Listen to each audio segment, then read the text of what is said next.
the moon has been known since prehistoric times. It's the second brightest object in the sky after the sun. As the moon orbits around the Earth once per month, the angle between the Earth, the moon and the sun changes. We see this as the cycle of the moon's phases. The time between the successive new moons is 29.5 days, slightly different from the moon's orbital period, since the Earth moves a significant distance in its orbit around the sun in that time. Due to its size and composition, the moon is sometimes classified as a terrestrial planet, along with Mercury, Venus, Earth and Mars. The moon was first visited by the Soviet spacecraft Luna 2 in 1959. It's the only extraterrestrial body to have been visited by humans. The first landing was on July 20th, 1969. The last was in December 1972. The moon is also the only body from which samples have been returned to Earth. In the summer of 1994, the moon was very expensively mapped by the little spacecraft Clementine, and again in 1999 by Lunar Prospector. The gravitational forces between the Earth and the moon causes some interesting effects. The most obvious is the tides. The moon's gravitational attraction is stronger on the side of the Earth nearest to the moon and weaker on the opposite side.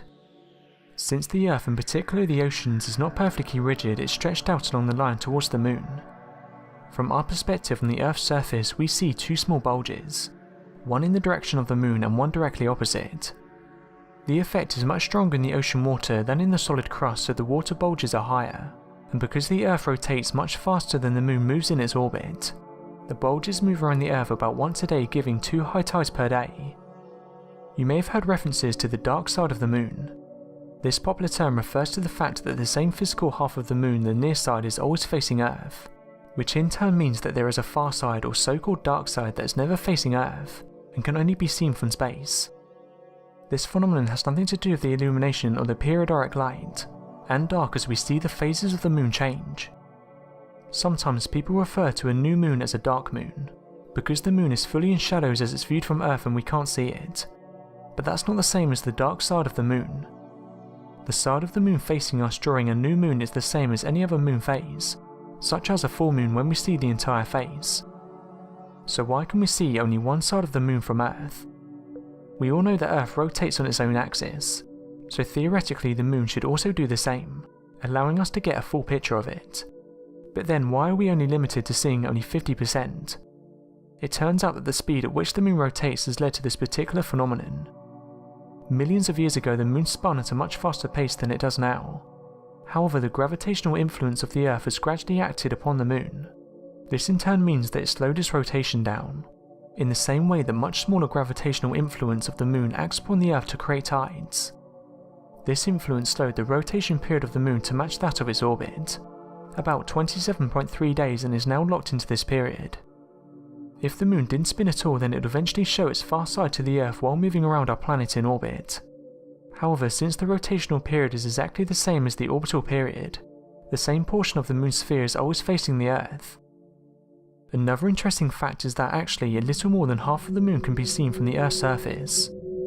Since the moon's orbit is elliptical and not circular, the speed of its orbital travel increases and decreases depending on how close it is to our planet. The rotational speed of the moon is constant, however, and this difference between orbital speed and rotational speed means that when the moon is furthest from the Earth, its orbital speed slows down just enough to allow its rotational speed to overtake it, giving observers a small glimpse of the usually hidden area. The term for this rocky motion of the moon is called libration, and it allows for 59% of the moon to be seen in total. Finally, one reason that the far side of the moon is frequently referred to as the dark side is because many people mistakenly think that it never sees any light from the sun. In that sense, the dark side is wrong and misleading. In fact, the moon is constantly rotating on its own axis. There is no area of the moon which is in permanent darkness, and the far side of the moon is only completely devoid of sunlight during a full moon, when the sun is facing the moon with the Earth in between. It has long been a theory of some ufologists that the far side of the moon could harbour a base for extraterrestrials. Presuming they come from a distant planet in some other solar system, they must have a base from which they can make regular visits to the Earth. What better place than the far side of the moon, which is hidden from sight? To back up these claims, authors of such websites as Alien Presence on the Moon cite the words of Milton William Cooper, allegedly a former intelligence officer within the US Navy. In a 1989 press release from Cooper, he swears under oath that he was told information that the US government has knowledge of alien crafts visiting Earth. Luna is the alien base on the far side of the moon. It was seen and filmed by Apollo astronauts. A base, a mining operation using very large machines, and the very large alien craft described in several reports as motherships exist there. Returning to the moon is no guarantee of closure, of course. If the alien bases are not undercovered and revealed to the citizens of Earth, conspiracy theorists can always blame the world's governments, who they say shield us from the truth of alien presence. Like most speculation, rumour and psychic reports, tales of mysterious goings-on and alien bases on the far side of the moon have not been proved, and many state these are just outlandish claims. But I'm interested in your theories. Do you think that there is something on the dark side of the moon? Let me know in the comments.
Thanks for watching and don't forget to subscribe for more videos.